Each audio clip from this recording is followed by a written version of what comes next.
vivaki na mobali nanga na oyeba te soka libanda kuna aza na marque du trou,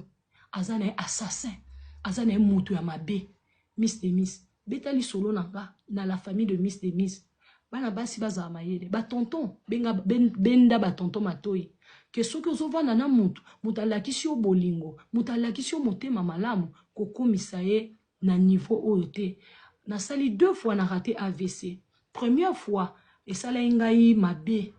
Deuxième fois na kouye na cuisine mwana nanga ya liboso mobali. Et puis mobali nanga ya mwasi na boti bana misatu basi mobali nangai akoma ikote le melangai po na boti bana basi. Yo ya lingaki na bota pe bana mibali. Est-ce que mwasi na mobali nzambe mutape sarabana. Ngai sikoso na boti bana mwasi yoko boya pona ni bana basi bazaka bana te atelemelaki akoma ikote le melanga pona ni na boti bana basi. Est-ce que ngam na sala ka bana. Donc Miss Place ou Nazali ezaki pesa conseil na ba un bon tonton na landaka déjà là na se rétablissa qui là na koma ki bien avant na vandi c'est na soana ina ça qui na beti na tour na Congo pona kene kota la ba parents mais là na kene kota la ba parents papa nanga a changé makamu nyonso banda mususu onga na somba ki na chaki komba mobali na ke kolongola komba mobali na longoli biloko nyonso et puis là na yako zonga a webika na Congo ngolo kwa papa bonga mo muntu mongo boy là ba ke na Congo papa longoli tout papa bi ma fille à moi ma fille. Un monsieur, oh ngana ndimi bava na mwana. Mwana on a commis ça mais abi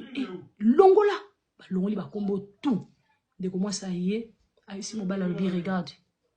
Moi et toi, to kokate, na koka vivre sous libala ngana yote. Il faut se séparer na minute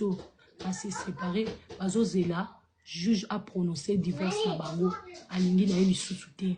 Abimis na vana na mobile na motema malamu na vana ele bien to sali ba ne to buti ba na 3 na ebi kutu ba parcours a vie na été mais l'air expliquer na mwana on a commis ça mais abi longola ba longoli ba combo tout dès que moi ça y est ici mobile bien regarde moi et toi to kokate na koka vivre sous libala ngana yote il faut se séparer na minute à se séparer bazo zela juge a prononcé divorce na bango alingi na yebi sous-souté abimis na vana na mobile na motema malamu na vana ele bien to sali ba ne to buti ba na 3 na ebi kutu ba parcours a vie na été mais l'air expliquer nga na ndimi déjà na départ akosinga kaza mulu aza camerounais zo kaza na muluba nyoso wana na vaine abo ndenga zana zana mwasi abotane na Kinshasa abota na mwasi mona Kinshasa mwasi yango amemaye na poto na minute na yoki ke na mwasi yango kutu bakabwani mais aboti déjà na ye mwana moko et puis na Kinshasa sous azana mwasi azana mwana et puis donc azazana basi donc tina vivaki na mobile nanga na oyeba te soka libanda kuna azana